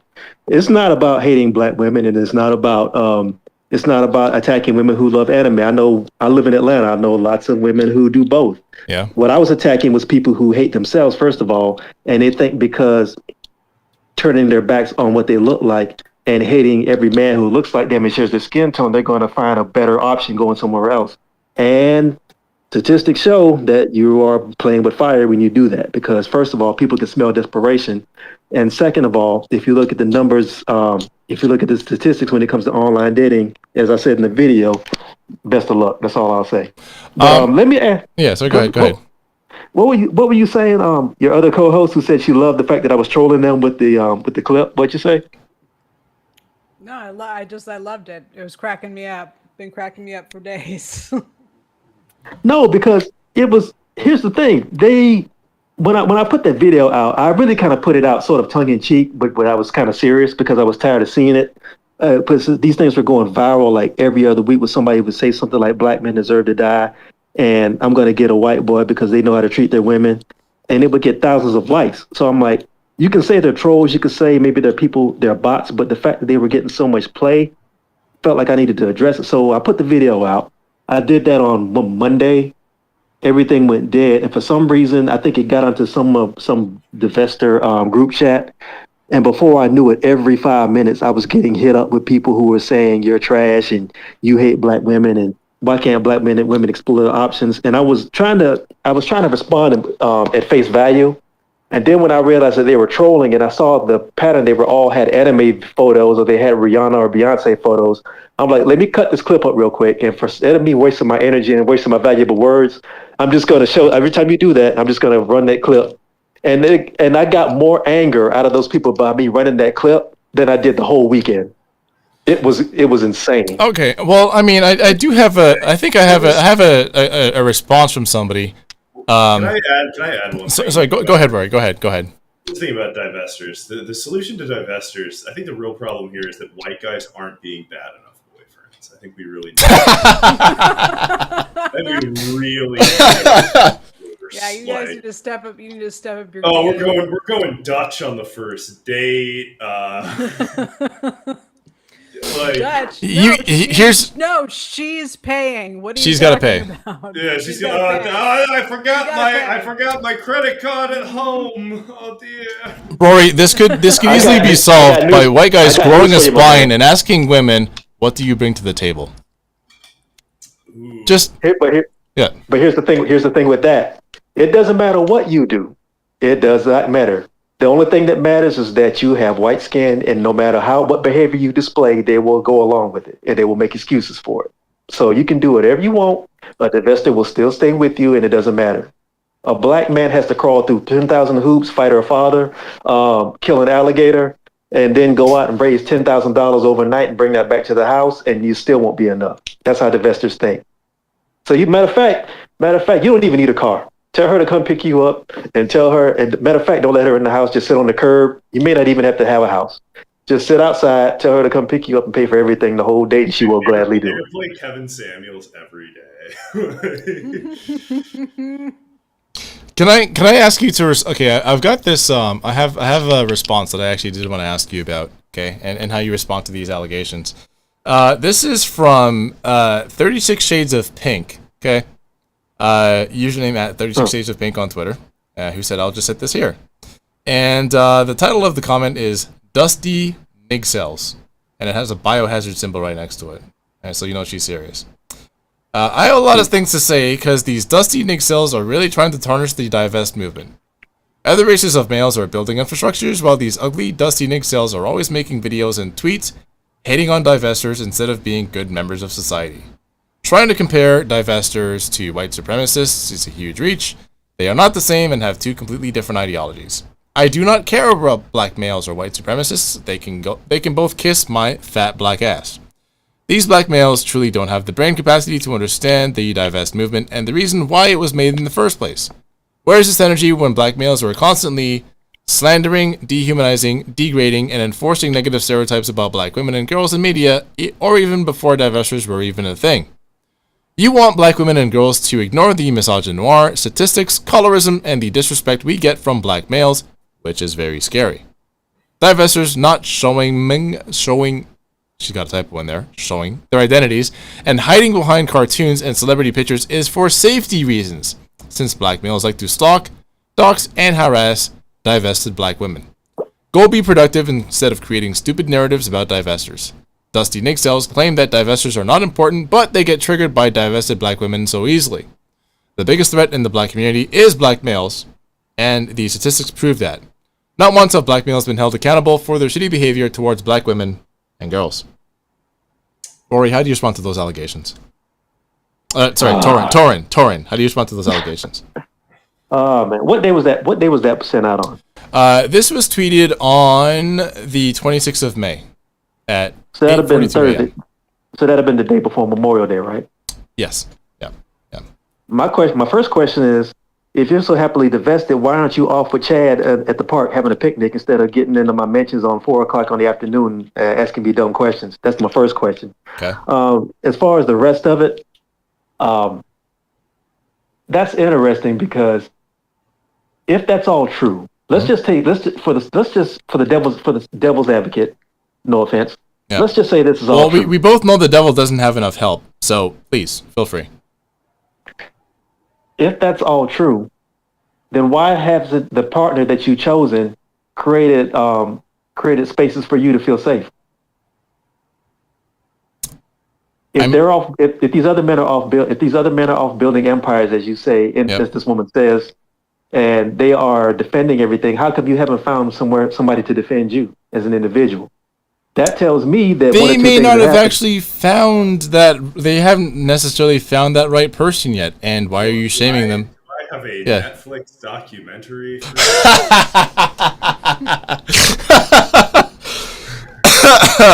Truly the first divester, Queen Cleopatra. Sorry, go ahead, Torrin. No. I'm just saying, my thing is, and I'm going to try to answer this halfway seriously. I'm not going to deny that there may be some women who have dealt with some trauma. And I think a lot of these conversations that are so toxic on social media between black men and black women come from a place of trauma. But the trauma is legitimate, but the reaction is not. Uh-huh. If somebody's dealing with something like that, or they feel unloved, or they feel like that they're not being really seen as desirable, that's something to work out in therapy. Like I said in the video, do not get online and try to make every other man, especially black men who have enough shit on their plate as is, responsible for your fucking pathology. That's on you. You need to go get help for that. Or at the very least, you need to get off social media and find an activity. Got it. That's my response to that. Let's just say agree to disagree. All right. I think that black women who choose to exercise their options, and have a little to say, a few spicy comments to say about the trauma that caused them to seek out those other options in the first place, should be allowed to express themselves without fear of being doxxed and harassed by the most dangerous elements of the community. I mean, God, should I tell the divester from the other side story? Go right on ahead. I think one of my friends might have gone on a date with the divester like a really long time ago.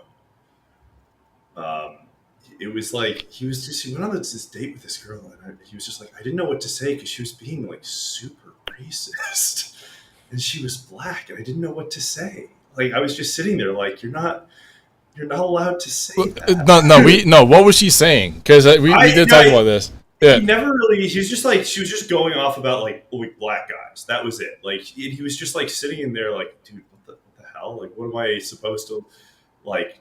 What am I supposed to say to that? Like, no, you're not allowed to say that. But I'm not supposed to be the one that tells you not to say that.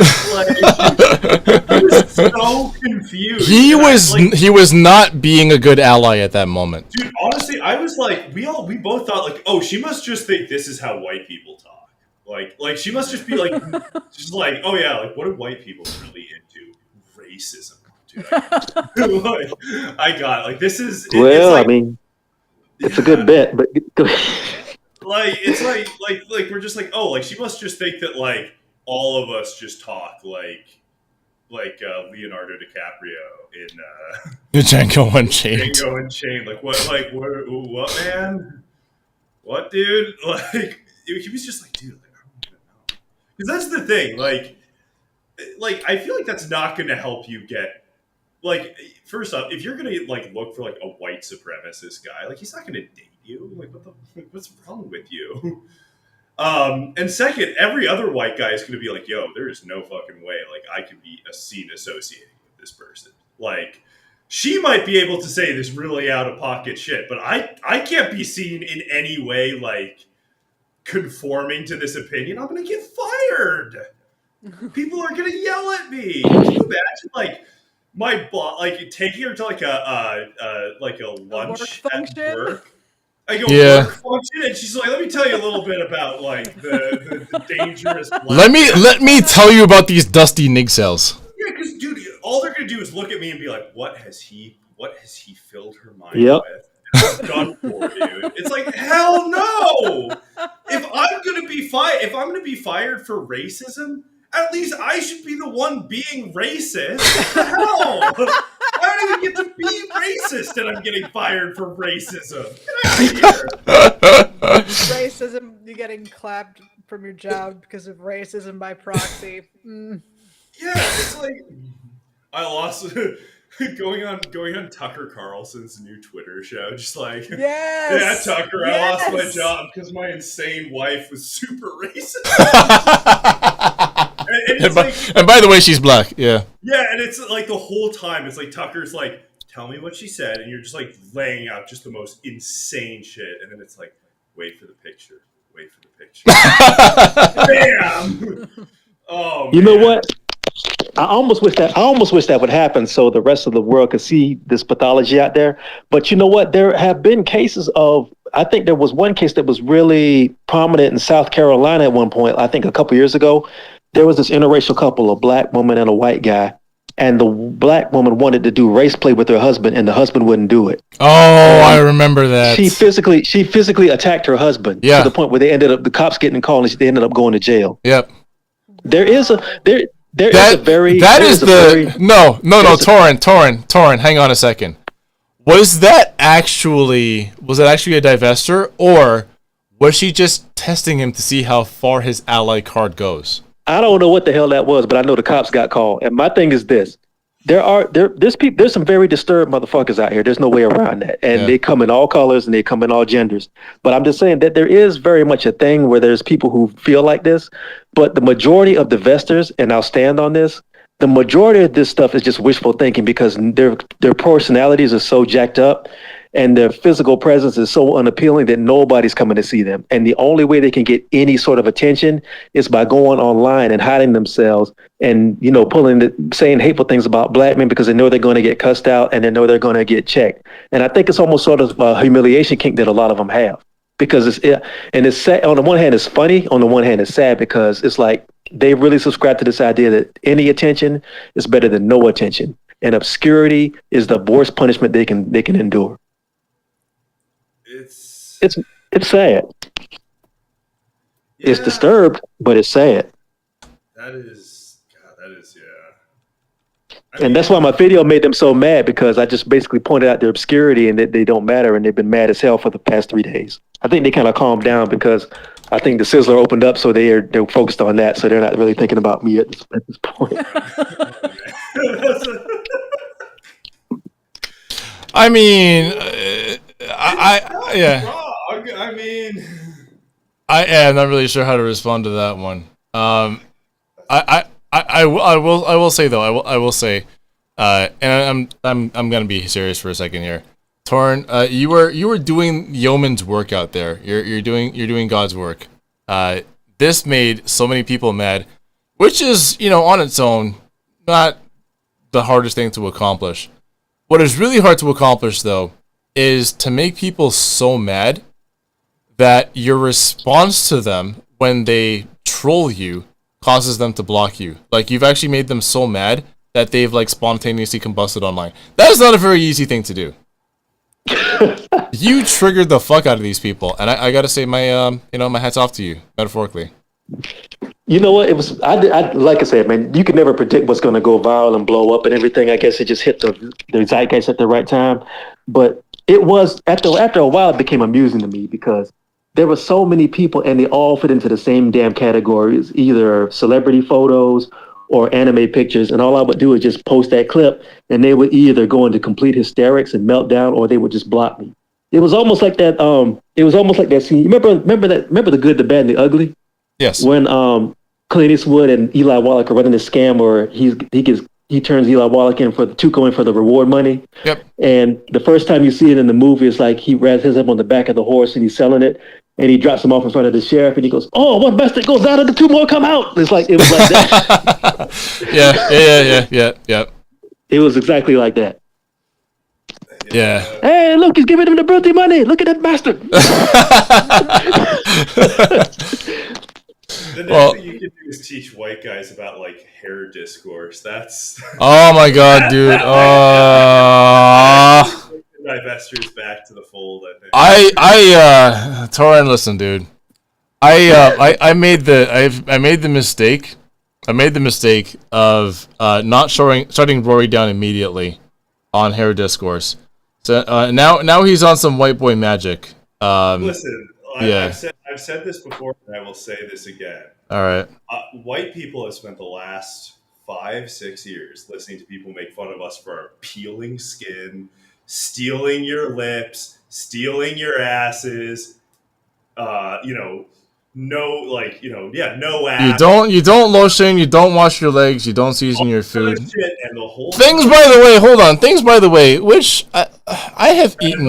I have eaten under the roof of my Caucasian neighbors, and these are things that are true.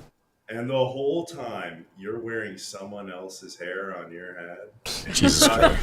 Never gonna find out. You thought never gonna find out about that one. Just saying. I'm just saying. If you're gonna, that's a whole lot of shit to talk. I'm just saying. Like, I'm not gonna make fun of anyone's natural hair. I will say this right now. But if you're gonna talk that shit, about listen, dog. Listen. First of all, he's got you. Like, there's first of all. Oh, hang on a second. I think Torrent somehow got removed from the speakers.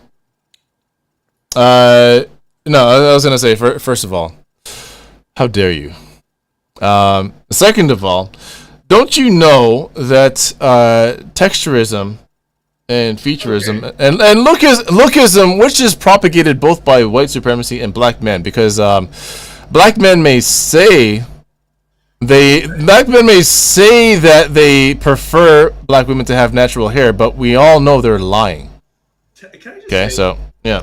Texturism sounds like something like a really annoying picky eater does. Like, it's just the texture.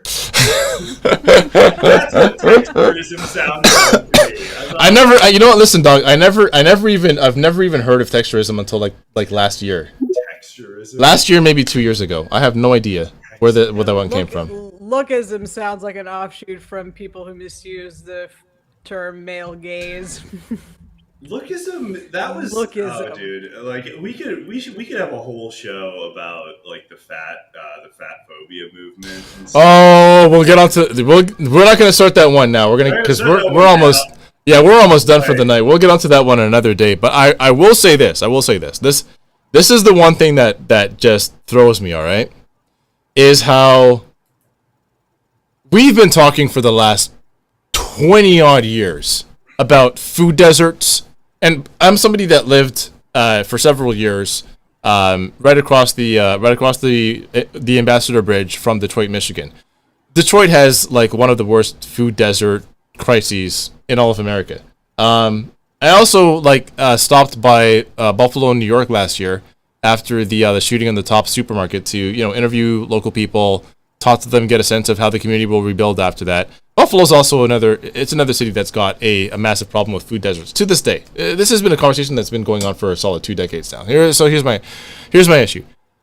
How in the hell are you going to talk about the problems associated with the lack of reasonably priced, nutritious food in black neighborhoods, and then turn around and say it's fat phobic to call certain foods unhealthy? That's the part that fucks me up. In a community where 80% of us are overweight, and that we have the lowest life expectancy.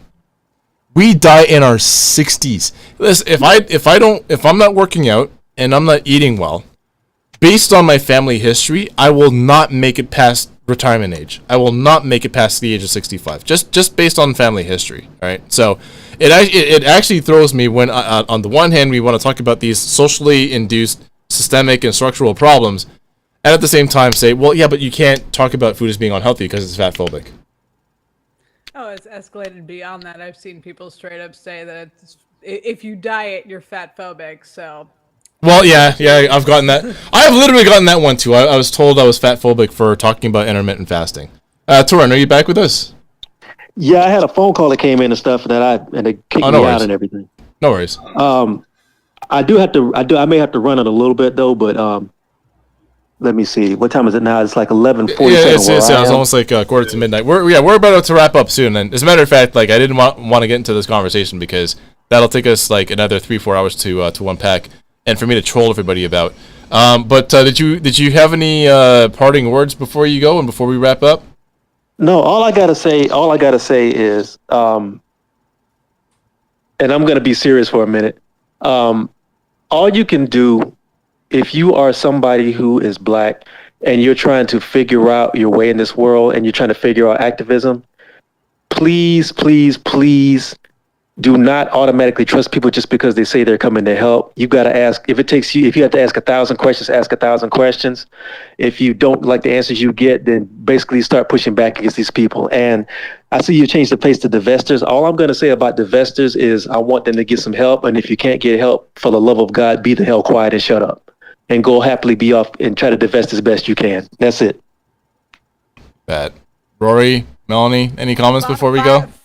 Divestors, find you a white boy who will raise flame. Oh, Jesus Christ. Hello, white guys. I'd like to speak to you directly right now. Here's a list of things that you can say to your divested girlfriend to send her out. This is down to us now.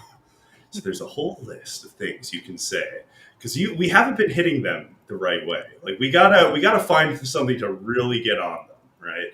Okay. We gotta drive them back. This is on us. We have been far too passive for far too long. Yeah, grow a fucking spine, you guys. But you know what? It's like Torin said. There's nothing you can do. They will throw themselves.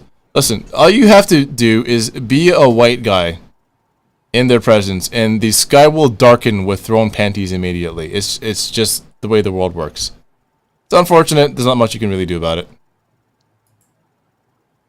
Anyway, I just want to say thanks to Torin for giving us his time tonight and for putting up with my antics. I want to say thank you. No, all good. Thank you to all the show's listeners, and we will see you again next week, Wednesday at 9:30 p.m. Eastern Standard Time. Thanks so much, and you all have yourselves a good night.